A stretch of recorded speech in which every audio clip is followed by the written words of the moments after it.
Shalom teman-teman semua. Dalam materi kali ini kita akan membahas studi kasus tentang abortus. Sebelum kita membahas lebih jauh tentang abortus ini, ada baiknya kita harus mengetahui dahulu latar belakang dari abortus itu sendiri.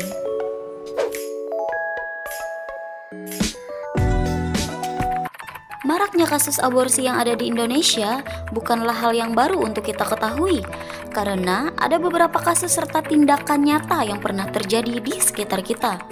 Ada banyak sekali praktik-praktik aborsi ilegal yang tersebar di Indonesia. Hal inilah yang akan kita bahas dari sisi etika, moral, dan norma. Jika kita melihat dari sudut pandang yang berbeda, apakah etis atau tidak praktik aborsi ini dilakukan? Dalam hal ini, kita akan membahas secara rinci seperti apa sudut pandang yang berbeda berdasarkan situasi yang menyebabkan tindakan aborsi ini terjadi.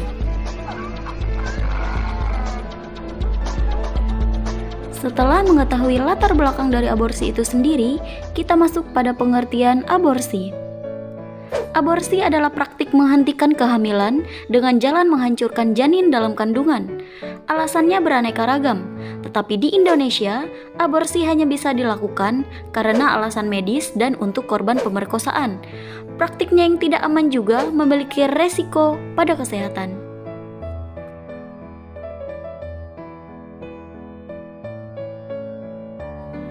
Abortus atau aborsi ini lebih sering kita kenal dengan keguguran adalah kematian janin dalam kandungan sebelum usia kehamilan mencapai 20 minggu. Pada faktanya, 2-3 kali abortus terjadi karena adanya kelainan pada kromosom janin yang membuat ia tidak bisa tumbuh dan akhirnya gugur dari kandungan. Jika kita melihat dampak dari abortus ini secara fisik dan mental, yaitu sebagai berikut. Secara fisik, kerusakan pada leher rahim, infeksi bagian dalam, pendarahan hebat, kematian, dan resiko kanker.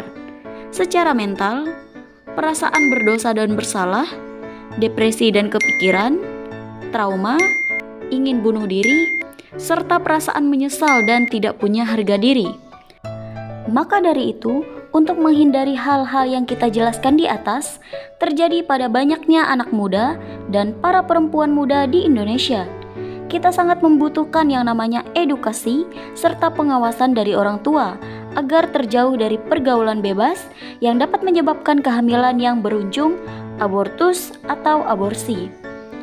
Aborsi menjadi tindakan medis yang pada dasarnya tidak dibenarkan menurut undang-undang kecuali dilakukan berdasarkan indikasi kedaruratan medis atau kehamilan akibat pemerkosaan. Indikasi ini pun atas pertimbangan keselamatan ibu dan bayi ataupun keduanya. Selanjutnya, kita akan membahas bagaimana struktur atau tahap-tahap orang melakukan abortus atau aborsi. Yang pertama, bagi orang-orang yang tidak bertanggung jawab, mereka menjadikan aborsi sebagai jalan keluar dari masalah sosial dengan cara meminum obat untuk usia kandungan 1-5 bulan dengan 5-20 butir obat. Yang kedua, yaitu aborsi dengan cara medis. Janin dihancurkan dengan cara disedot dan dipotong menjadi bagian-bagian kecil sehingga mempermudah para medis untuk mengeluarkan janin dari rahim. Aborsi menjadi pilihan yang harus dilakukan. Ada banyak sekali ayat Alkitab yang mendukung bahwa dosa yang dilakukan manusia itu bisa diampuni. Misalnya dalam Roma pasal 8 ayat 1, demikian sekarang tidak ada penghukuman bagi mereka yang ada di dalam Kristus Yesus. Kolose pasal 1 ayat 14, di dalam Dia kita memiliki penebusan kita, yaitu pengampunan dosa. Yang kedua, aborsi adalah perbuatan dosa menurut Alkitab.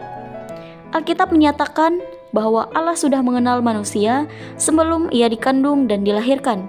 Jadi apabila kita sebagai manusia menyia-nyiakan pemberian Allah, maka itu adalah suatu dosa. Begitu juga apabila ada manusia yang melakukan aborsi. Ini adalah tindakan dosa yang berat karena ini adalah termasuk pelanggaran 10 perintah Allah dan pelanggaran-pelanggaran Alkitab lainnya. Ayat Alkitab yang menyatakan tindakan aborsi ini menyebabkan dosa, yaitu pada Keluaran pasal 20 ayat 3 jangan membunuh. Seperti yang kita ketahui bahwa tindakan aborsi ini adalah tindakan membunuh dan ini melanggar hukum Taurat yang keenam, yaitu jangan membunuh. Pada Keluaran pasal 23 ayat 7, haruslah kau jauhkan dirimu dari perkara dusta. Orang yang tidak bersalah dan orang yang benar tidak boleh kau bunuh, sebab aku tidak akan membenarkan orang yang bersalah. Dari nas ini, kita bisa melihat bahwa apapun yang dilakukan menuju perbuatan dosa, itu akan tetap menjadi dosa. Tidak hanya menurut Alkitab, tetapi tindakan aborsi ini juga ada yang menurut undang-undang. Dasar hukum aborsi menurut Undang-Undang Nomor 36 Tahun 2009 tentang kesehatan. Landasan atau dasar hukum aborsi yang sesuai dengan ketentuan di atas adalah tertuang dalam pasal 75. Pada ayat 1, terdapat larangan untuk melakukan tindakan aborsi bagi setiap orang. Lalu, bagaimanakah kita mengidentifikasi berbagai alternatif yang mungkin? Yang pertama, pendekatan diri dengan Tuhan dan orang tua agar tidak jatuh ke dalam pergaulan bebas yang mengakibatkan kehamilan yang berujung pada abortus. Ini kita lakukan sebelum terjadi kehamilan. Yang kedua, jika sudah terjadi kehamilan yang tidak diinginkan, maka si ibu harus meminta pertanggungjawaban untuk menyelamatkan si bayi. Yang ketiga, jika bagi korban pemerkosaan, hubungan saudara atau oleh si ibu mengalami masalah kesehatan sehingga si bayi sangat tidak memungkinkan untuk dilahirkan, bahkan tidak memungkinkan untuk hidup, maka si ibu harus berkonsultasi dan melakukan aborsi yang aman dengan dan oleh prosedur medis yang baik dan benar. Setelah kita mengidentifikasi berbagai alternatif yang mungkin, kita masuk kepada beberapa alternatif terbaik. Yang pertama, apabila tidak diabortus, maka harus mempertanggungjawabkan resiko yang telah dilakukan. Mempertahankan si bayi, maka harus menyiapkan mental dan fisik, baik dari segi ekonomi bahkan sosial. Yang kedua, apabila diaborsi, maka akibatnya yaitu si ibu harus siap dengan bahwa melakukan aborsi ini bisa mengakibatkan ia kehilangan nyawanya apabila melakukan aborsi tidak dengan cara atau prosedur yang baik. Bahkan apabila ia selamat, mungkin ia akan mengalami sebuah penyakit, misalnya kanker rahim. Jadi, di sini kelompok memiliki keputusan yang akan dipilih. Kami dari kelompok sepakat untuk memilih mempertahankan si bayi atau tidak melakukan aborsi. Walaupun jika kita memandang dari sudut pandang etika bahwa sangat mungkin tindakan aborsi ini dilakukan karena dalam keadaan mendesak. Jadi kelompok memilih untuk mempertahankan bayi karena yang pertama, dari segi kesehatan si ibu dan si bayi. Yang kedua, mempertimbangkan kesehatan mental si ibu. Dan yang terakhir, jika bisa dipertahankan dengan berbagai kemungkinan, kenapa tidak dilakukan. Pengumpulan data tentang aborsi ini kami kumpulkan yang pertama, melalui wawancara. Yang kedua, pengumpulan data melalui internet. Dan yang terakhir, pengumpulan data melalui jurnal. Shalom, di sini saya telah bersama seorang yang pernah melakukan aborsi. Sebut saja namanya dengan nama samaran yaitu Melati. Dia sekarang sudah berumur 21 tahun. Kak Melati, terima kasih untuk waktunya. Di sini saya akan bertanya beberapa hal mengenai abortus yang kakak lakukan. Pertama-tama pertanyaan saya, kakak telah melakukan abortus atau aborsi itu berapa kali, Kak? Saya pernah melakukan aborsi sebanyak 2 kali. Saat melakukan aborsi pertama, kandungan saya berumur 5 bulan. Dan saat melakukan aborsi kedua, kandungan saya berumur 6 bulan. Apa yang menyebabkan kakak sehingga kakak memilih jalan untuk aborsi? Saya memilih aborsi karena saya adalah seorang mahasiswa. Dan saya masih berkuliah pada saat itu. Pada aborsi pertama, saya semester 1. Dan pada aborsi kedua, saya sudah semester 3. Dan juga pada saat itu, saya masih tidak ingin berumah tangga. Itulah penyebabnya saya memilih untuk aborsi. Dan karena juga orang tua saya berjuang penuh, sehingga saya dapat berkuliah sampai sekarang ini. Oleh sebab itulah saya tidak ingin mengecewakan kedua orang tua saya. Kak, saya mau bertanya, Sebelum kakak melakukan aborsi itu dahulu, apakah kakak tahu bahwa dampak sebenarnya dari aborsi itu apa? Iya, saya tahu dampak dari aborsi itu sendiri, yaitu lebih untuk bertaruh nyawa saja.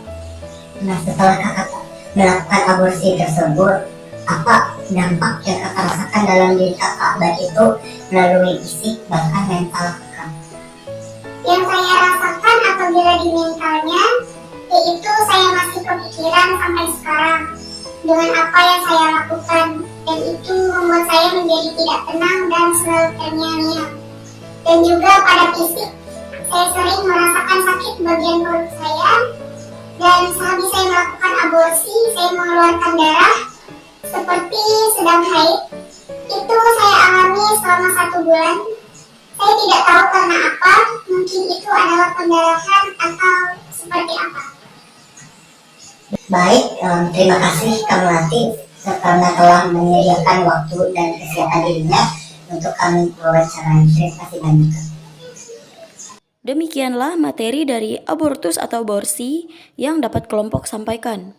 Kami dari kelompok 1 yang diketuai oleh Lawina Ngapi dengan NIM 2002-120875 yang beranggotakan Deci Fitriana dengan NIM 2002-120867, Maya Nopariani dengan NIM 2002-120878, Petris Pasaripaldote dengan NIM 2002-120870, dan Handriani dengan NIM 2002-120872. Kami dari kelompok mengucapkan terima kasih.